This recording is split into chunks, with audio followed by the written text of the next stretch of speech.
Hey, welcome back to the Disney Plus Everyday Challenge, and today we have Captain America: Brave New World. It just premiered on Disney Plus tonight, just a few hours ago, and I got a chance to finally watch it at home. I watched it in the theaters, of course, but I gotta see all the Marvel movies in the theaters. Oh, who am I if I don't do that on opening night? So, am I the pop culture geek or not? Come on. This is it's a 2 hour film, exactly 2 hours, with counting the end credits and everything else. So it's maybe a few minutes shorter than that if you don't watch the foreign credits. It's 2025, came out in February. It's now May. So it's a 3 month window, and usually that's 3 to 4 months is the span you can pretty much expect when it comes to the stuff making it stuff that's in the theaters making it Disney Plus. So do the math on when you expect Thunderbolts to show up. Probably August or September at the very latest. This film introduces Anthony Mackie as Sam Wilson for the first time as a lead in a major motion picture as Captain America. And he is, Sam Wilson isn't Steve Rogers. They make a point of that. Even the president throws it in his face, Thunderbolt Ross. Originally played by William Hurt, who has since passed away, and Thunderbolt Ross was played by William Hurt. He was Secretary of State and other things like that. But now he is the president, and he's played by Harrison Ford. So yeah, and he has to deal with the Red Hulk in the form of Harrison Ford, which is just Han Solo, Indiana Jones, Red Hulk. And if you think he's just another derivative of the Green Hulk, yeah, to a degree he is. There's been all sorts of different color Hulks in the comics. But this one is very much different than Mark Ruffalo's Hulk. And it looks like they took the body scans of the 70, 80-year-old. I don't know how old Harrison Ford is, but he's up there, and he's kicked butt in just about every movie he's been in. Maybe not Mosquito Coast, but still, yeah. So Anthony Mackie is dealing with the fact that he is Captain America, because a lot of people in this real world and also in the film aren't really big fans of somebody other than Steve Rogers being Captain America. He understands that. He doesn't believe he can live up to the legacy of Captain America himself many times. He pushes through it. He does amazing work. He makes mistakes. And he sometimes thinks, oh man, why don't I take the super soldier serum? Well, it doesn't necessarily work for everybody. And it depends on who you get it from. I imagine that it has different effects on you. And we'll get to. I'll see if I can get to that in a minute. But he's running through the paces. A lot of people fully recognize him as Captain America, but doubt seeps in because he always believes that Steve could have done it better or differently, and that would have been better. And maybe so, but he is Captain America because Steve chose him for as he represents the ideals of America itself, the overall ideals of America, not America now or America as defined by a president or a political party. No, America, good or bad. Hopefully good. That's what he's aiming for. What Steve Rogers aimed for is what Sam is standing for. So with the help of his partner, Joaquin, who plays the new Falcon, by the way, I'm going to try to keep this brief. There are a few things you should probably watch. You don't have to in order to appreciate this film a little bit better. The Falcon and the Winter Soldier Disney Plus series that introduces a number of characters you see in this film. Including Joaquin, who takes on the role of Falcon, and also Isaiah Bradley, who was the first Captain America. Yeah. Isaiah Bradley is an older black man who was the first successful recipient of the super soldier serum and then disappeared. Not by his choice. So there have been a number of people that were experimented on by America and other, like Hydra and the Russians. Everybody had their thing. You see that in the Red Guardian. Red Guardian has a super soldier serum. Everybody had one, but the Captain America one was perfect. And, well, that didn't come without testing. And Isaiah Bradley was that man. He kind of... Imagine the most powerful human being on Earth, physically, just not like a superhero, but physically perfect man on Earth, being a black man in the 1920s, 30s, whenever he exactly got that serum. America wasn't ready for that. And that story has yet to be told. If you want to read the story, it's taken directly from the comics. I believe in around the year 2000 or so, maybe late 90s at the very earliest. I think it was Joe Quesada, and I can't remember the artist offhand, released a comic called Captain America Truth. And that gave that backstory. It is based on the fact that, yeah, America's done some pretty shady stuff when it comes to treating people, human beings, as lab mice. And it wasn't an accident that many of them were people of color. So, not exactly a shiny, happy story, but that's part of the struggle. There's one of the struggles in this movie is the fact that Isaiah has the opportunity to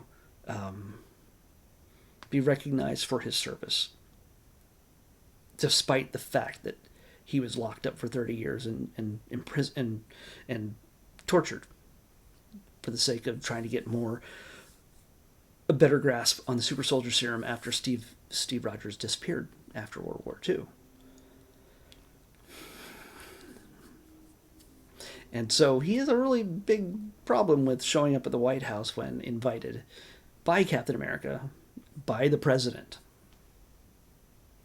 It's kind of there's lots of neat little interpersonal struggles through this.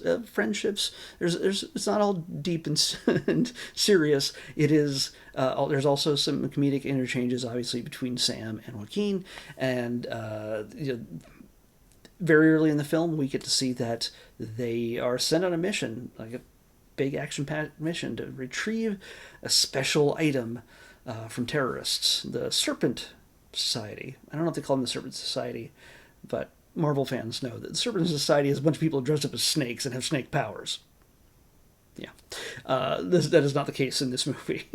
Giancarlo Esposito plays Sidewinder, who is, I think, often the leader of the Serpents, and but they're a terroristic group, and he has possession of this thing. But their story is much bigger than foiling terrorists. In fact, it's a mystery as to what is going on. Somebody's moving pieces around the board, and Sam is on a mission to find out why, especially when things go very wrong at a special gathering at the White House, and he's going to get to the bottom of it, even if he has to defy the president to do it. The president, who will eventually, and this is not really a spoiler because it's in all the trailers and it's in all the posters and it's in all the McDonald's toys that were released way too early, he's going to turn into the Red Hulk. So, yeah. We get introduced to a number of other characters, though, which I'm not really going to go into, but they are all based in Marvel Comics. Shira Haas plays Ruth Bat Seraph, and she is based on a character called Sabra. She is a Jewish national superhero in the comics. She is not that in this. That's all I'm going to say about her character. It's best to be surprised.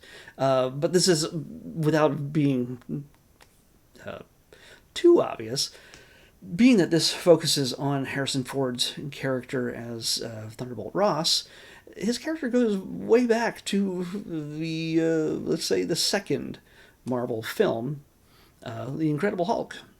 From the MCU, The Incredible Hulk, even though it was distributed by Universal or whatever, and just before Disney bought Marvel and everything else.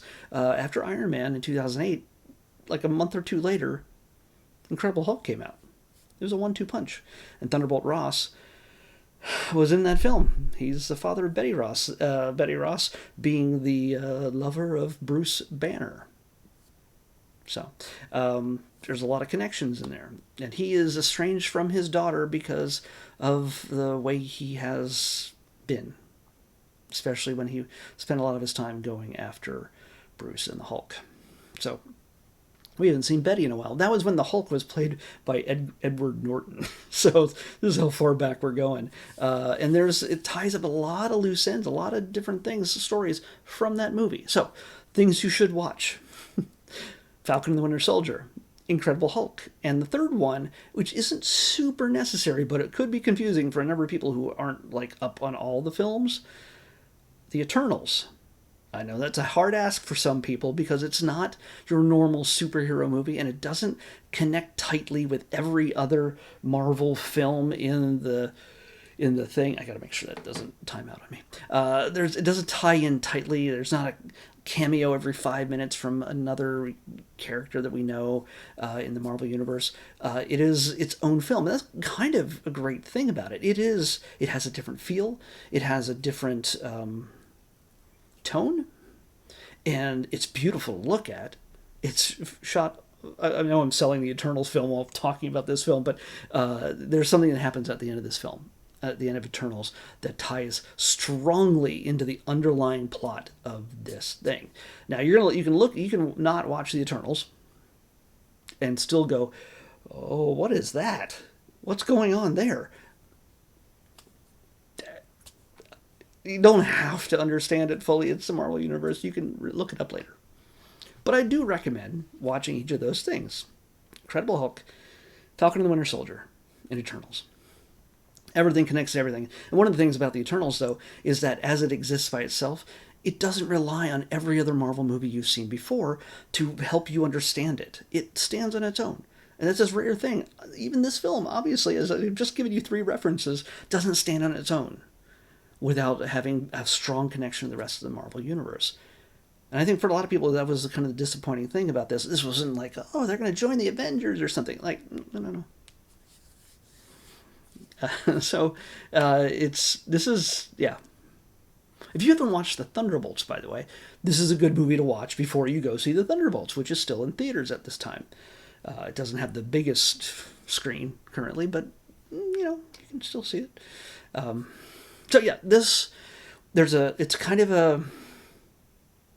It's a mystery, conspiracy, political thriller type of film with lots of action, lots of internal intrigue for everybody, and it's Sam using his abilities of having empathy for those who he is fighting. When you're up against the Hulk, you're not going to win when it comes to punching. I'm just saying.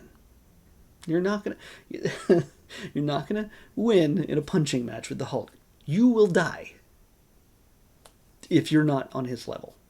If you're Sam, who has no superpowers, but it does have, vibranium from Wakanda, you're going to hold your own barely.